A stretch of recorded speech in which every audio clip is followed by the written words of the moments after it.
You know, the temptation when you're giving a speech is to stand behind that nice wooden lectern that's in the middle of the stage, because you're safe there, right? You're hiding behind something that protects you a little bit from the audience. Here's the danger with that. If you're protected from the audience, you can't really connect with them. So take a leap, get out from behind the podium, and figure out a way to connect with that audience. There are lots of ways to do this. The simplest one is to ask a question. Ask for a show of hands. Bring the audience in.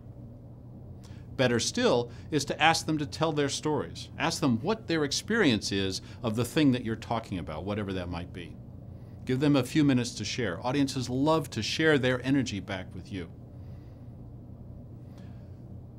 Best of all is to get them to do something specific, especially toward the end of a speech, which will head them down the path that you want them to go on.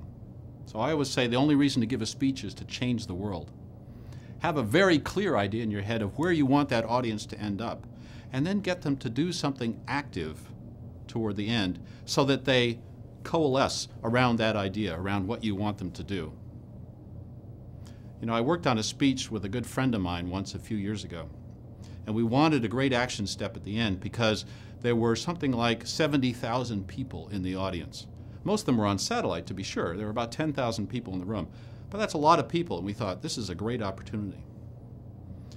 And my friend was giving a speech about abundance, about how you always have enough, if you just believe that it's so.